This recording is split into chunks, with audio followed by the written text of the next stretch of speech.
Jodi Picoult and Jennifer Finney Boylan, Mad Honey, a novel. On December 7th, 2018, in the small town of Adams, New Hampshire, two women find their lives forever changed. One, a newcomer and high school senior named Lily, is found dead that afternoon. The other, Olivia, sees her son arrested and tried for Lily's murder. Olivia's own flight from an abusive past catches up to her during the trial and its aftermath. For this small town and beyond, the trial becomes headline news, with a potential hate crime driving the narrative. Olivia goes to extraordinary lengths to protect her son, uncovering some startling truths along the way. A short note before we begin. This blink references some difficult topics, including abuse and violence. So please, proceed with caution. Chapter 1. The Day of. The morning of December 7th dawns like most others for single mom and rural beekeeper Olivia McAfee on her small family farm in New Hampshire. Her son, Asher, is making coffee in the kitchen, and Christmas decorating has begun. Asher soon rushes off to high school. He's been fighting with his girlfriend Lily and is withdrawn. Later that morning, Olivia checks her hives and discovers a predator raided one in the night. Desperate to save the bees, she begins the repairs that take up most of the day. Getting stung in the process, she's reminded of past violent abuse from her ex-husband, Asher's father, Brandon. That evening, Olivia realizes she hasn't heard from Asher and gets concerned. Soon, she receives a frantic phone call from Asher at the police station with some troubling news that Asher's girlfriend of several months, Lily, might be dead. Lily's day starts a bit differently on December 7th. Feeling sick and nervous, she's home from school. A week ago, she fought with Asher when he tried to orchestrate a reunion between her and her estranged father, a reunion Lily saw less as an early Christmas gift and more as a betrayal of trust. Asher passionately argued that he felt deprived of a relationship with his father and wanted her to have one with hers. But Lily had fled her abusive father, just as Olivia had fled Asher's abusive father, and she wasn't moved by Asher's pleas. She wore friendship bracelets to cover scars from a recent suicide attempt stemming from her father's abuse. Feeling betrayed, Lily walked miles home in the snow and didn't speak with Asher for a week after this debacle. She blames the cold walk for her current illness. Her mother, Ava, blames Asher for the bruises she saw on Lily's arms after their fight. Lily recounts with some dread that this is the day early application decisions are announced for Oberlin, her first-choice college. By that afternoon, she's gotten some bad news. She wasn't admitted and is receiving increasingly desperate texts from Asher. Then there's a knock at the door. The story continues from Olivia's point of view as she rushes to meet Asher at the local police station.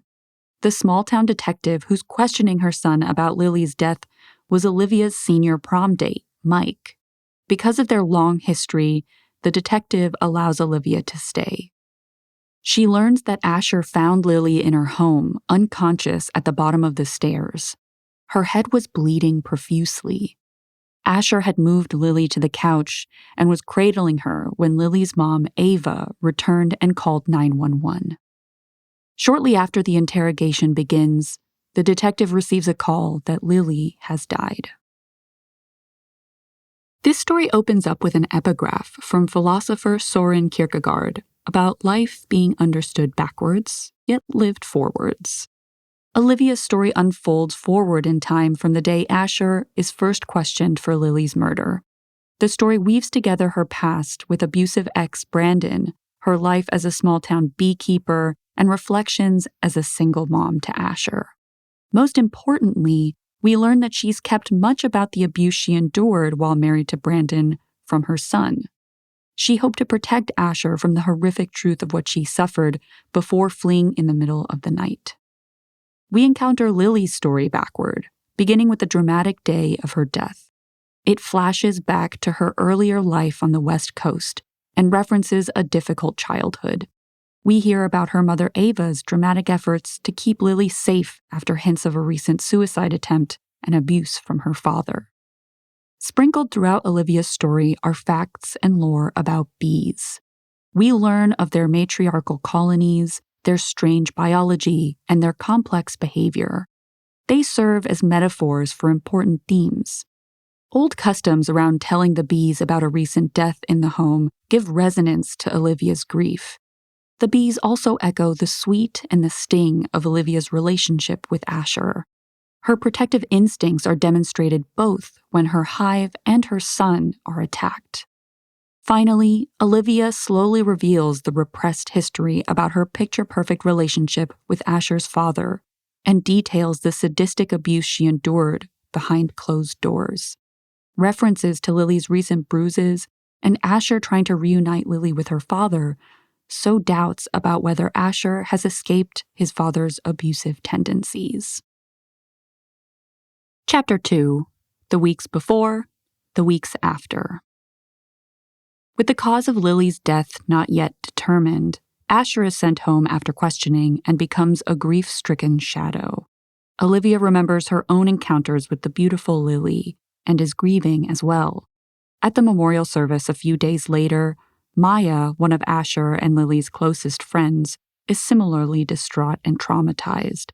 But their collective trauma pales in comparison to Lily's mother, Ava, who angrily blames Asher for her daughter's death. Just as Ava makes this accusation, Detective Mike requests Asher to come back to the station for more questioning. Pressed on the timeline of events, Asher gets flustered when asked if he was in Lily's bedroom that day. He denies going upstairs and denies knowing about Lily's room showing signs of a struggle. The detective delivers a startling bit of news. Asher's fingerprints have been found in Lily's room. Faced with this evidence, Olivia tells Asher to stop talking and rushes him out of the interrogation room. Once home, she calls her brother Jordan, an internationally renowned defense attorney, and asks for his help. Meanwhile, Lily's story flashes back to a week before her death. Asher revealed to her that he was still in touch with his abusive father and knew about his father's new family. Frustrated that his dad always met him alone and out of town, like a secret, Asher decided to drive to his father's place, uninvited, for Thanksgiving. Lily went along for moral support. When the surprise was met with outrage, the couple fled to Asher's childhood treehouse for comfort and made passionate love. In the present, Olivia is awakened from a nightmare about her abusive ex and finds the police at the door to arrest Asher. Lily's death has been ruled a homicide, and Asher's fingerprints in her room constitute powerful evidence. Asher is taken away and jailed. When Olivia's brother Jordan arrives, he pulls no punches. If murder is the charge, he says, the case against Asher is strong. The day of the arraignment, the press is already mobbing the court. Shortly after Asher is charged and held on $1 million bond, he's attacked in his jail cell. Desperate, Olivia tries to raise funds for bail, and Jordan urges her to contact Asher's father for the money. Afraid of the fallout, she tries to get a loan. Preparing for the trial, Jordan must act as Asher's attorney, not Olivia's, because the stakes are life in prison if Asher is found guilty. When Jordan visits Asher to prepare for the case, Olivia hears that Asher is desperate to tell his side of the story, but Jordan doesn't want to hear anything about it. He says it could threaten the defense. We return to Lily's story 3 weeks before her death. She has confessed something to Asher that has shaken their relationship. Relating the conversation in flashback, she regrets telling him, and he's ignored her ever since. In despair, Lily visits Asher's home one afternoon and finds Olivia alone in the cellar, repairing hives. Though Olivia is oblivious to Lily and Asher's relationship troubles, Lily finds comfort in the conversation. As Olivia spends time preparing for Asher's trial, she's reminded again and again of abusive moments with her ex-husband, Brandon. When Asher is arraigned on a murder charge, the prosecutor describes his relationship with Lily as volatile and resulting in murder. Hearing these charges against her son is heartbreaking. Uncle Jordan, as defense attorney, reveals some troubling facts about the legal system. As a lawyer, he has to decide how to successfully defend his client, and that means keeping himself, and Olivia by extension, in the dark about the details of Asher and Lily's relationship. The truth isn't at stake in the trial. Arguing for reasonable doubt is all that matters. Lily's story playing out in reverse is bittersweet. Her joy from being intimate with Asher follows the revelation of her death and the failed reconciliation with her father. Her tale draws many possible parallels between Brandon and Asher, Olivia and Lily. While Olivia's story is interspersed with B lore, Lily's is likewise peppered with random facts about a multitude of topics.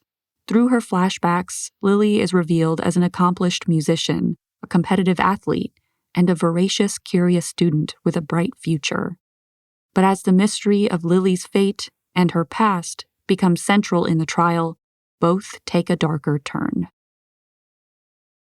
Chapter 3: Months Before and Months After. The pace quickens as Asher's trial begins, and more of Lily's history is uncovered.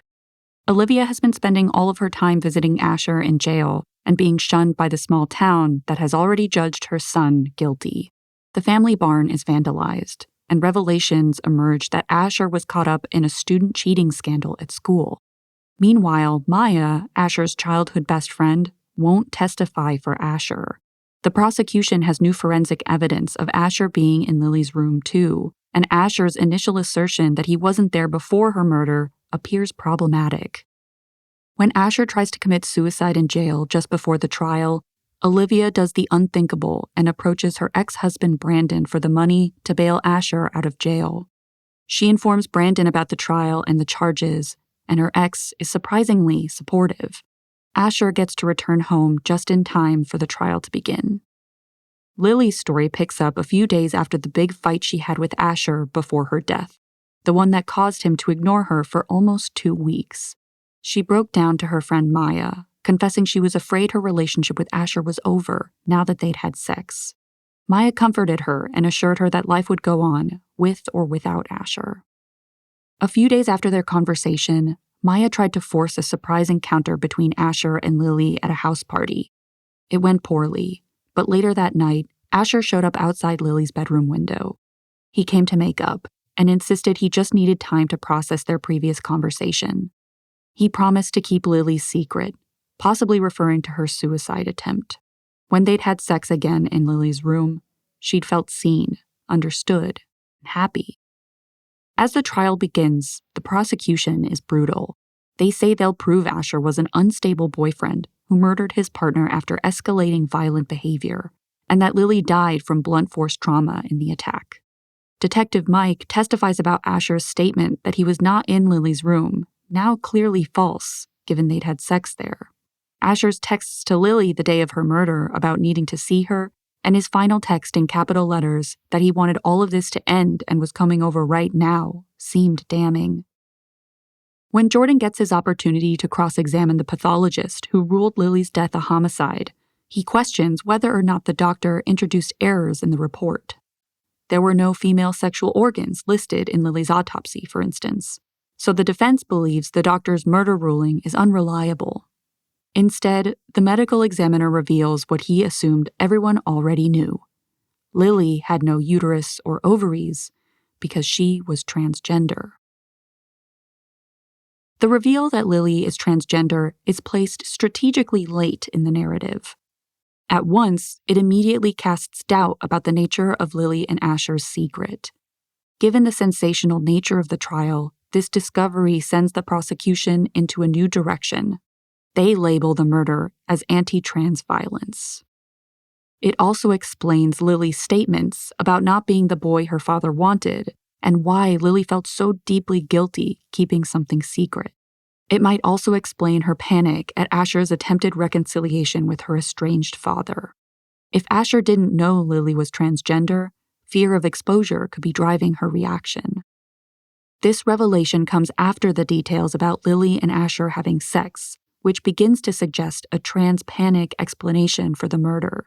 It makes Lily's passionate description of her happiness in their union tragic. This intimacy might have cost Lily her life. With the stakes now raised even higher, and Asher's defense attorney reeling, we're poised to dive deeper into Lily's history and Olivia's devastation at the news that her son might have committed a hate crime. Chapter 4: The Aftermath, the Prologue. With both the defense and prosecution in Lily's murder trial left dazed by the revelation of her transgender status, the media circus heats up. The possible anti-trans violence behind Lily's death horrifies Olivia, and she's anxious to know if Asher was aware. As defense attorney, Jordan is desperate not to know. If Asher knew about Lily's status, it might be impossible to argue the case. Lily's story returns to the day she met Asher's father over lunch a few weeks before their failed surprise visit. She knew that Asher's mother had left because of abuse, and saw many signs in that short meeting that Asher's father wasn't a good guy. When she confronted Asher about this impression, he drove erratically and frightened her. Angry at her judgment of his father, Asher shoved Lily, causing bruises. We also learn the horrifying details about what drove her suicide attempt. When students at her previous school discovered she was trans, they declared her king and queen at a school dance before assaulting her, stripping her naked, and leaving her in the school parking lot. And her boyfriend had led the assault. Lily's mother, though, stepped up her protective efforts. She took Lily out of school, scheduled the surgical transition with a caring medical team, and moved across the country so Lily could start life over. At the trial, the surgeon who oversaw the transition is called to testify. He says Lily's identity as a trans woman would not have been obvious, even during sex. Lily's mother testifies about her fears that Asher was abusive, judging from Lily's emotional state and constant bruises. Maya, their friend, testifies for the prosecution that she saw Asher grab Lily once. Outraged, Asher explodes, accusing Maya of lying. His courtroom outburst plays right into the prosecution's case. In desperation, Olivia testifies on Asher's behalf. Brandon, surprisingly, attends court that day. Attempting to explain Asher's background, Olivia lays out the abuse they suffered in graphic detail, with Brandon present. For the first time, she reveals that she left her husband when he attacked Asher. But the testimony backfires when Olivia confesses their relationship was quite loving early on. Before the closing arguments, a sudden brainstorm changes everything. Jordan's wife and research partner in the case thinks to call in another medical examiner to go over Lily's autopsy. An expert on brain pathology, he testifies about details the previous examiner missed. Lily was suffering from an underlying blood disorder that caused her sickness, bruising, possible fainting, and excessive bleeding. This diagnosis casts doubt on the death being a murder at all. With this reasonable doubt, Asher is acquitted. In the aftermath, Asher and Olivia adjust to the new normal. Detective Mike, who supported Olivia through the trial, is now her romantic partner. Asher has gone off to a local college, delayed for a year by his arrest in the trial. Lily's mom, Ava, seeks out Olivia before she moves away, and Olivia gives her a jar of honey to take with her. The closing of the story is bittersweet. Olivia's doubts about Asher abusing Lily haunt her. It's ultimately revealed that Asher knew Lily was transgender and didn't care. But the trial playing out in a small town means that regardless of the outcome, life will never be normal.